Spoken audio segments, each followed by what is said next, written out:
Hello, Booktube. It's Tuesday, and that means Tag Tuesday. And of course, I have a tag to do. In fact, I have a blast of them. I want to try and do 3 today. Not only because I find them interesting, but also because I love doing tags. Absolutely love them. And they serve a useful purpose, I think. Especially the type that I'm going to be doing today. They serve a purpose of introducing us to the new people that are always finding us.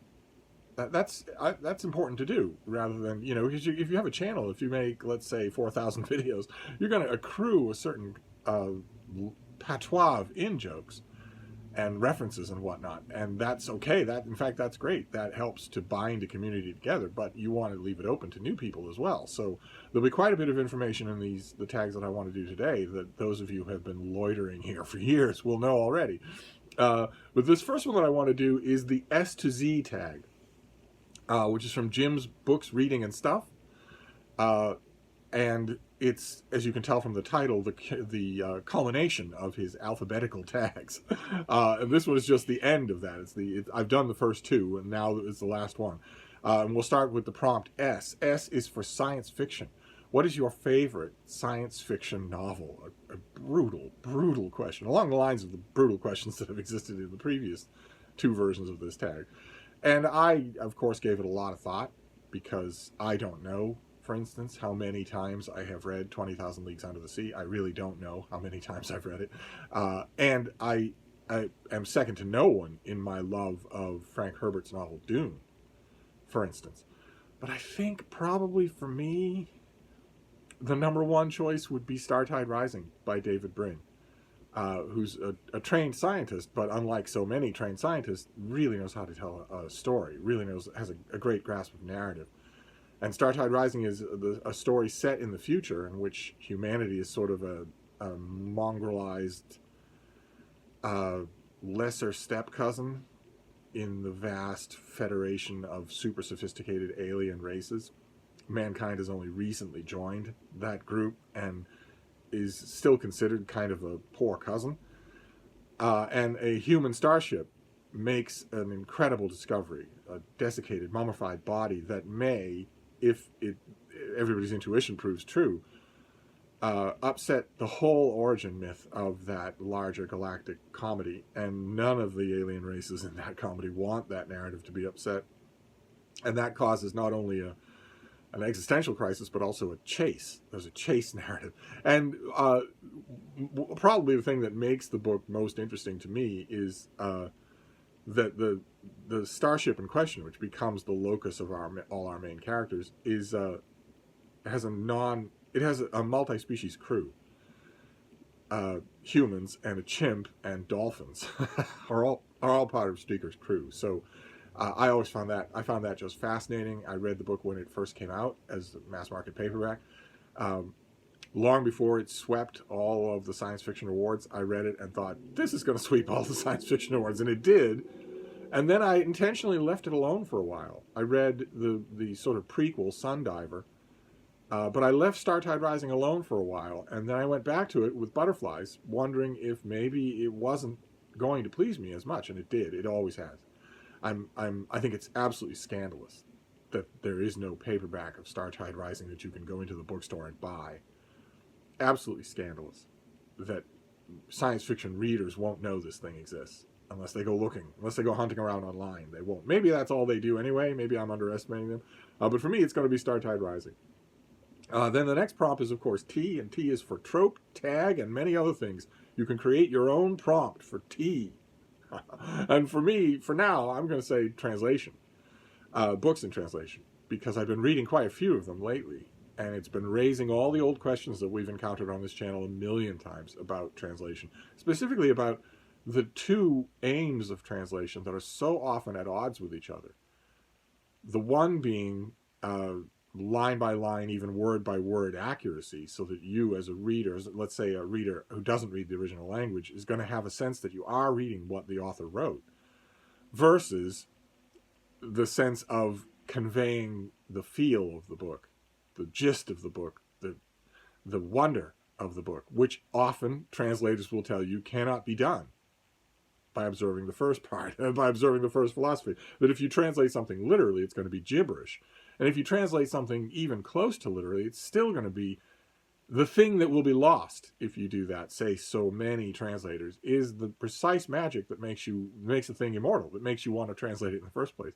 And I've been thinking about that. Those questions come to the fore when you're reading translated works that are contemporary, where the author is still alive. Maybe the author helped with the translation. I've been reading a whole bunch of those where the author is still alive or very young, where the translators are very young, where the work exists in our 21st century cosmopolitan interconnected world, raising all sorts of questions.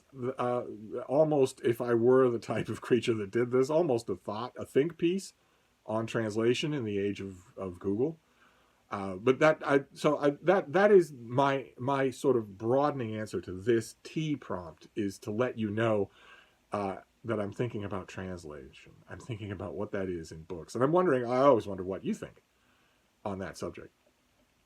Which do you prefer? If you're reading a work of translated literature from a language that you don't read, what do you want the translator to do? Do you want them to capture the wonder, the magic, as much as they can, the personality of the work under translation, even if they have to cut corners, leave things out, change things around, whether it's an ancient work or a modern work? Or when you're reading a work in translation from a language you don't read, are you driven crazy by the fact that the translator is in the room, so to speak, and that they're taking liberties with the original text? Which of those do you prefer? I honestly don't. After reading so much translated fiction in the last 2 weeks, I honestly don't know where on the board I fall at the moment. I'll have to figure that out by mid-year.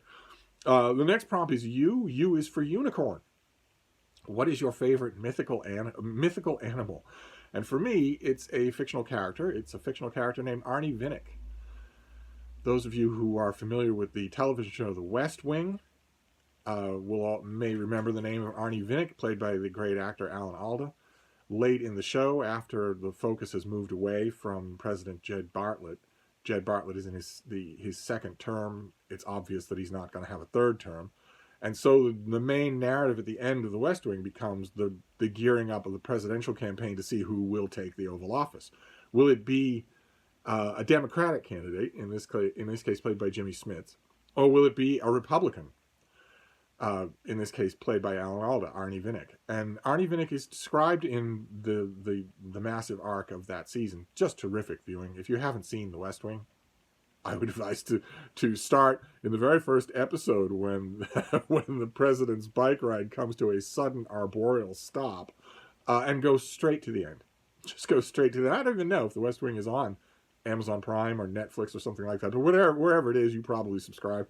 And if you haven't got to it, oh my, it has some wonderful, wonderful stuff.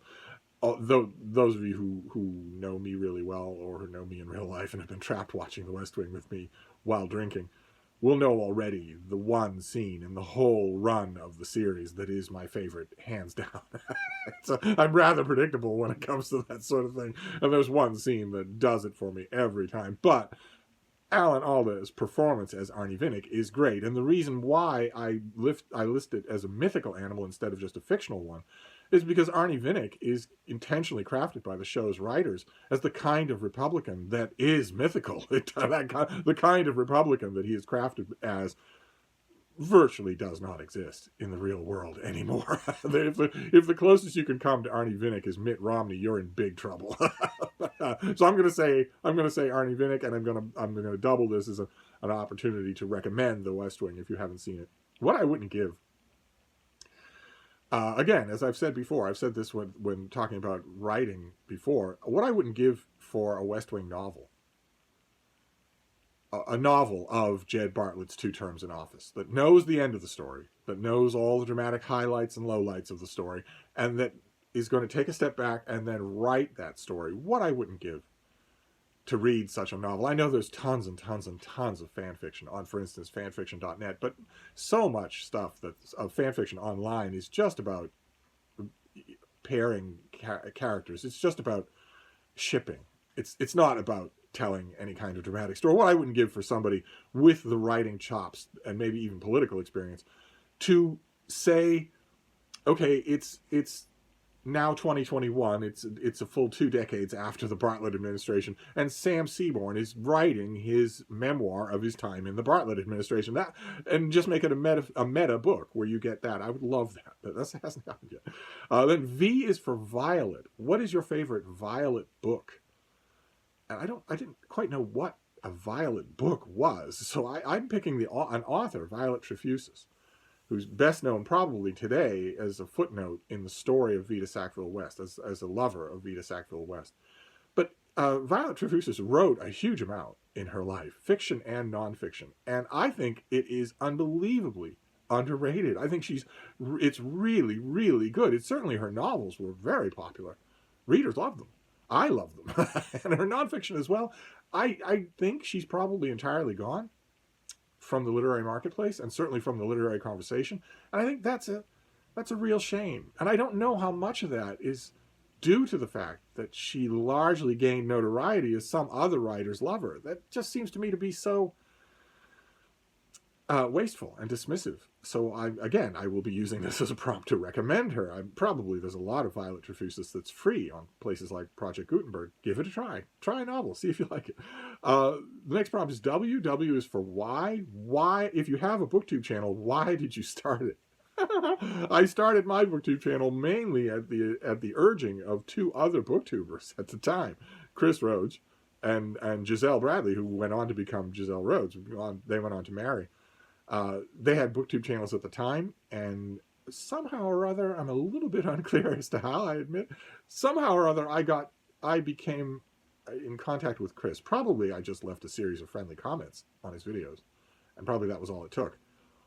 That plus them being relatively close to me geographically, so we met, and they did a video on Chris's channel saying that I should have a Booktube channel of my own, and there were a lot of comments, and I had been watching Booktube for a long time before then. In fact, you have to go to that Chris Rhodes video. You have to go to that video to hear me say hello Booktube for the first time. And I'd been watching a lot of it, and I'd been frustrated, of course, as you will be, and I'd also been encouraged, hugely encouraged. And I admit, in the back of my mind, I was thinking, boy, that is something I would love to be able to do. Stress on able, because I thought at the time, technologically, this is just beyond me, absolutely beyond me. Turns out it isn't. It turns out the technology is fairly easy. The whole world makes videos. So that's how I started. And then if you don't have a Booktube channel, why don't you start one? Is the second part of the W prompt. And I want to stress that. In fact, I want to turn it into a slightly inquisitorial tone and say, why don't you start one? If I can do it, you can do it. And it's a whole lot of fun. Then X is for Xenocide. What novel featuring Genocide interested you, if any? And here, Genocide is, as far as I can tell, it's a term. I hadn't seen it as a word until it was a title of an Orson Scott Card novel, where I think it refers to not just genocide, but the genocide of an alien species, of a species on another world. I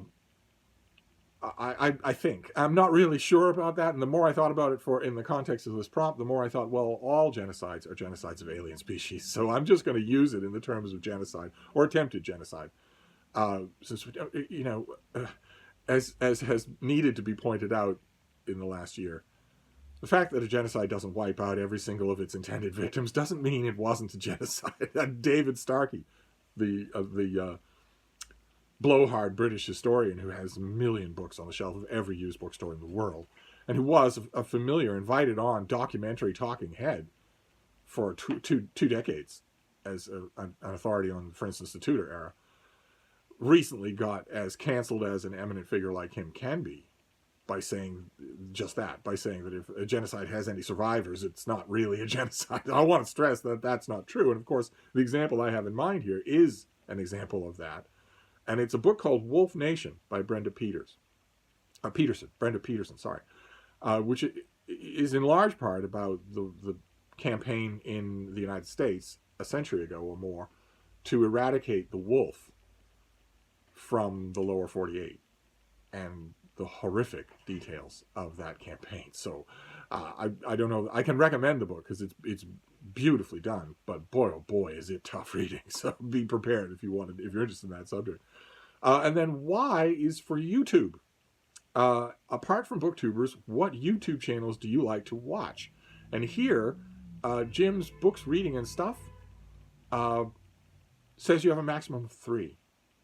And he's going to have to fight me because I could not possibly resist the urge to go on at great length. So I don't have 3. I have a whole list. I'm going to leave them. I'm going to leave links down below. And I'm going to recommend them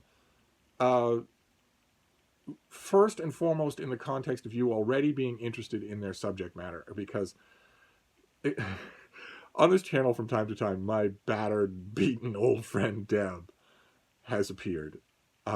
You've certainly heard her name countless times, even when she doesn't appear. I have relatively few, a relatively small handful of indispensable IRL friends, and she's not one of them. She doesn't mean anything to me. Anyway, she has mentioned when we've talked books before. She has mentioned when we did the Booktube best friends tag, for instance, and the question came up: who has better taste in books? Deb just blurted out, Steve will read anything. and it's true. I also watch anything. I am omnivorously curious.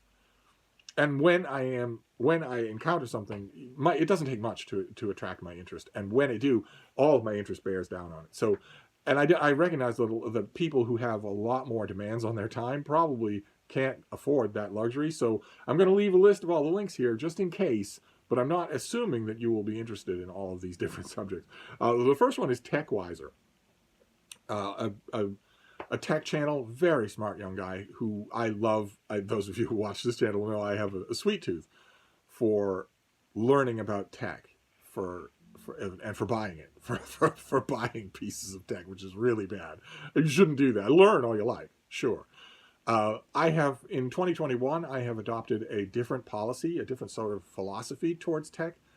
I don't think in 2021 that you'll be seeing any videos where I excitedly unbox a 10-year-old Chromebook or anything like that. I have decided in 2021 to sort of bear down on the tech that I actually use, that actually works the most for me. And I am nonplussed, but still, I'm nonplussed to say, but I have to admit, it's all Apple products. It's all Apple tech. Because the Apple tech that I have been using for the last 15 years simply does not fuss. It does not break.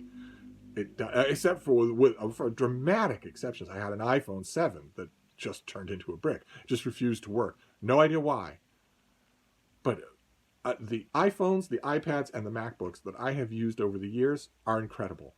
Just incredible for how much they work. And how much they get out of my way. I got, what was it? A Samsung? Was it Samsung? Something like that. It wasn't an Apple operating system. It was something else. And it was, I swear, it was fighting with me to let me use it. It was saying, okay, you answered that question, but what about this question? Can't do anything until you answer this question. Okay, well, you've answered that, but what about this? No, you still can't go on. You can't skip these questions. How about this one? And I've had numerous devices that did that, even Chromebooks that are touted for their simplicity. But my Mac stuff never does that. Never. The worst thing that happens to it is that either I beat the keys right off it or it dies. Just abruptly dies. The blue screen of death, or the spinning beach ball of death. And that, I think, can happen with anything. But anyway, TechWiser his channel isn't just Mac products. That was just me doing an old person segue. It's a very good tech channel. The next one is Novara Media, hosted by the inimitable Michael Walker, who has a sort of a mesmerizing effect. He's got this gigantic head and these circular proletarian glasses that are always polished to a fairly well. And it's a British independent media channel on YouTube. So you'd have to be interested in British politics. First of all, you wouldn't want to watch it because it mostly deals with that. And I just find it fascinating. They do live streams 3 times a week, Monday, Wednesday, and Friday. And then they put those up on YouTube so that if you can either watch them live or you can watch it later on. And I can't get enough of it. I love them. Then the next one is Tucker Gott. I believe I may have recommended him before. He is a young guy who has a paramotor. And those of you who don't know what that means, that is where you put a big wheel, you put a parachute on top of a motor, basically an engine. And then you put a seat on the front of that. There's no chassis. There are no wings. There's no nothing like that. You sit in the seat. You turn on the motor. You run along a field, and you are airborne. And he does this. And it's safe to say he does it for a living. He lives off his YouTube channel. And produces videos that are astonishing, just astonishing, where he will, because of the camera angle, you're looking at his legs just sticking out over an open field 2,000 feet below. And he will just make videos like that all the time. The closest thing that a human being can come to just free flying, with all of the dangers that are involved in that. He does a regular series, for instance, where he sits down at his table and watches videos of paramotor crashes. And he winces and he pulls away just like you do. And then he goes through a breakdown of what went wrong and how you can fix it and whatnot. He's also a very personable guy on camera. So I watched that, even though I don't think I'd even like to see someone doing that, much less I would never do it myself. Never. In a million years. Can you imagine? I keep remembering a telegram that William Howard Taft, who was the Secretary of War at the time and also a governor of the Philippines and whatnot. And when he was in Theodore Roosevelt's cabinet, he was a heavy guy. The one thing you'll know about Taft, if you know anything, is that he was a heavy guy, approaching 300 pounds. And he sent, there was a famous quip. He sent a cable back to Washington talking about a long horse ride and said that he's feeling just fine. And the reply went back, "How's the horse?" It's the exact same way with me and a paramotor. It wouldn't work at all, a paraglider. The next recommendation is the Weathersfield Proctor Library. A cute little library in a tiny town in Vermont. They have an active web channel that largely consists of very nice read-throughs of children's books. So if you've got little ones, subscribe to the Weathersfield Proctor Library YouTube channel and you'll have a read-along with them. The next one, of course, is Sasquatch Central. It's a YouTube channel devoted to the idea that there is a large and unknown to science species of anthropoid that lives in the Pacific Northwest and other heavily wooded areas. Sasquatch Central pulls in everything, every bad, grainy, incredibly distant video, every conspiracy theory, every documentary, and it's a great place to go if you're interested in that sort of thing, and I am. So, the next one is Gresham College. I think I've recommended them before as well. They do a YouTube series of lectures. They record their lectures, short and long, and they have a huge backlist, and they're incredible, just amazing. As far as feeding your brain, they are just amazing, including especially probably if you go to Gresham College's YouTube channel, the thing that will come up first will be the religious historian Alec Ryrie, who's fantastic, just fantastic. Wrote a great book called Protestants that I reviewed and loved, even though he and I don't agree on a lot. There's a lot that we don't agree with, that we don't agree on at all. He did a series, I think 2 years ago for Gresham College, for instance, about atheism throughout history. And I've watched every episode with enormous interest, knowing the whole time that the closer he got to the modern day, the more infuriating he was going to get. And sure enough, when he got to the very modern day, he was incredibly infuriating and wrong in many ways, but still fascinating to listen to. All of it, especially the historical stuff. Then the next, I know I'm doing a lot more than 3, but then I'm going to wrap up the video. The next one is Owen Jones. This is more British politics. He's very young, and he has that marbles in the mouth north of England accent, and he's extremely left, extremely to the left end of the political spectrum, and he has a YouTube channel that's amazing.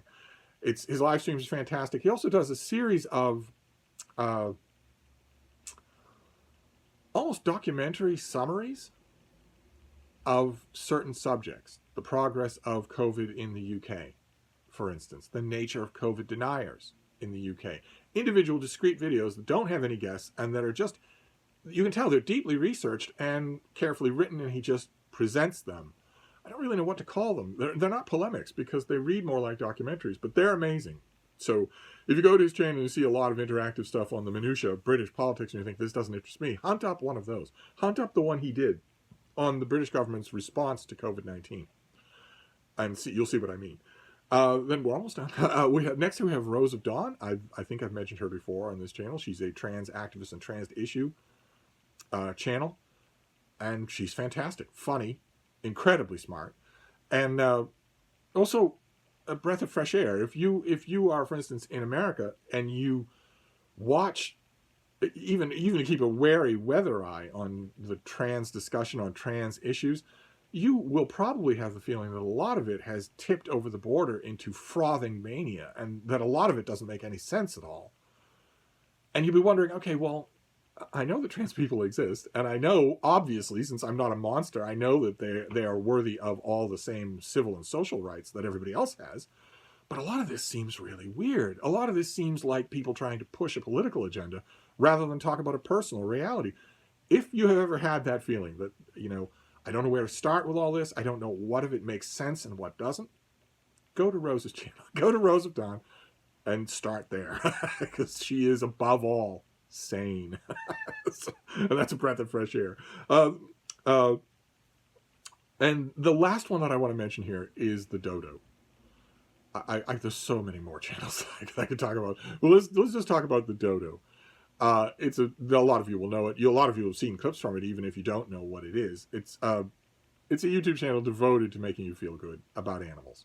There are clips about animals, innumerable clips of lost or stray or terrified dogs or cats or whatever being found and gradually rehabilitated.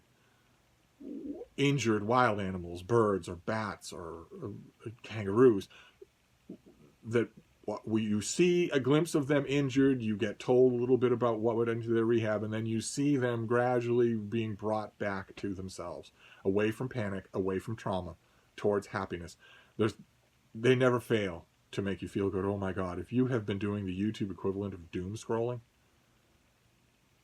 and you're just gasping for air because you think one thing is worse than the next, and you need something to just make you feel good, you go to the Dodo channel, subscribe to it, and watch a bunch of videos. And know that these are rescue organizations. These are broad-minded individuals. These are not fake stories. These rescues, this goodwill does actually happen, which is wonderful. So those are the whys. I could do a lot more, but I'll stop right there. And then Z is for zero. What is your favorite book about nothing? And here, there are more candidates than you might think. The one that came to mind for me was Oblomov. One of the greatest Russian novels that isn't typically considered a great Russian novel, that people don't tend to know about. For a long part, it's about a guy who can't get out of bed. It turns out it ends up being about a lot more than that, and becomes fairly serious. And that's why I don't qualify it as a book about nothing. So instead, I'm going to go with The Code of the Woosters by P.G. Wodehouse. The main plot of which, if you can call it that, starts with young Bertie Wooster's Aunt Dahlia inviting him to her palatial home and telling him that she has a job for him. He's to go round the corner to an antiques dealer and sneer at a cow creamer. That's all. He's just supposed to ask the proprietor to see it and say, "Puh." And everything starts from there, and there isn't anything to it. It's a bunch of silly people doing silly things for 200 pages, and you'll never be happier that you read a book in your life. So I'm going to say The Code of the Woosters is a book about nothing. There you go. That is the S to Z tag, which didn't turn out to take a short amount of time, but that's all right. I could have gone on with YouTube recommendations endlessly, but all I have to do is tag people, and I don't have any specific people to tag. I mainly just want to tag the people who've already done the A through R, because now you've got a complete set. So if you've already done A through R, then you can do this one. And if you haven't done any of those, maybe bundle them all together and do a huge tag of all these together. One way or another, if you want to do this tag and haven't done it yet, if you've seen those earlier tags and haven't done them, you now have an extra one, because the S to Z tag is out now. So I'm gonna wrap this up, but I'll be back. Thank you, Booktube.